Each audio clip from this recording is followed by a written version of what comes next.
Perkenalkan, nama saya Farita Virginia Isra Pertiwi dengan nomor NIM 24010500358, nomor presensi 13. Di sini saya akan memaparkan jawaban dari ujian tengah semester mata kuliah bimbingan dan konseling.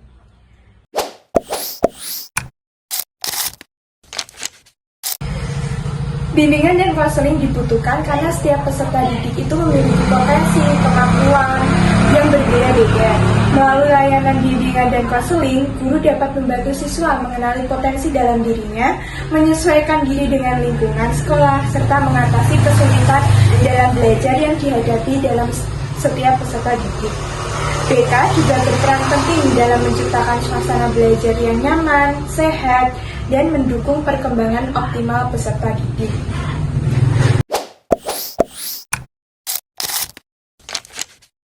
Persamaannya, keduanya sama-sama bertujuan membantu peserta didik untuk berkembang secara optimal. Sedangkan perbedaannya, bimbingan itu lebih bersifat preventif dan pengembangan, sedangkan konseling bersifat kuratif atau penyembuhan. Biasanya dilakukan melalui proses tatap muka yang lebih intensif.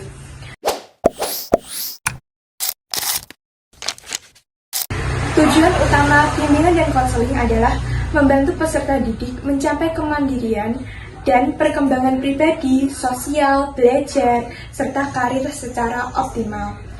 Lalu untuk fungsi BK sendiri itu ada 4. Yang pertama yaitu fungsi pemahaman, kedua fungsi pencegahan, ketiga fungsi pengentasan, dan yang keempat itu fungsi pengembangan. Yang pertama yaitu fungsi pemahaman. Fungsi pemahaman sendiri yaitu membantu siswa memahami diri sendiri dan juga lingkungannya. Yang kedua fungsi pencegahan, mencegah timbulnya masalah yang dihadapi oleh individu. Yang ketiga, fungsi pengentasan, membantu menyelesaikan masalah. Yang keempat, fungsi pengembangan. BK membantu mengembangkan potensi dalam diri setiap peserta didik. Selanjutnya yaitu orientasi BK. Orientasi BK sendiri itu lebih berpusat pada peserta didik sebagai individu yang unik. Sedangkan asas-asas bimbingan dan konseling meliputi asas kerahasiaan, kesukarelaan, keterbukaan, kemandirian, kegiatan, dan alih tangan kasus. Prinsip BK adalah menjunjung tinggi harkat dan martabat manusia serta menghormati keragaman setiap individu.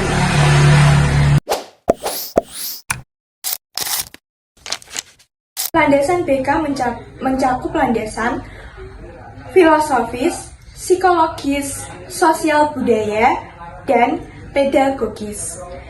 Kedudukan BK berada dalam sistem pendidikan formal sebagai bagian integral dari layanan pendidikan.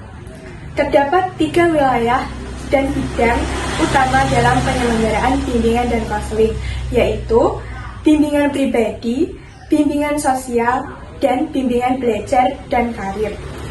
Yang pertama yaitu bimbingan pribadi. Bimbingan pribadi ini berfokus pada pengembangan kepribadian setiap individu. Yang kedua, ada bimbingan sosial yang membantu siswa menyelesaikan masalah dan menyesuaikan diri dengan lingkungan.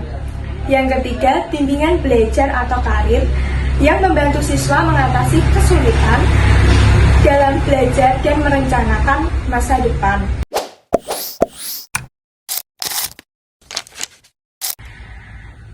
Keunikan dan keterkaitan antara guru dan konselor adalah bahwa guru berperan sebagai pendidik dan pembimbing, sedangkan konselor memiliki kompetensi khusus dalam membantu siswa melalui pendekatan psikologis. Namun, keduanya itu tetap sama-sama berfokus pada kesejahteraan dan perkembangan siswa.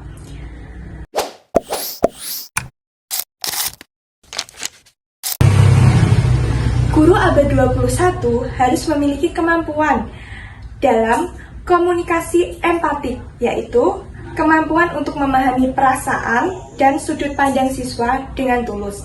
Selain itu, guru perlu menunjukkan sikap sabar, terbuka, berintegritas, dan mampu menjadi teladan yang baik bagi peserta didik.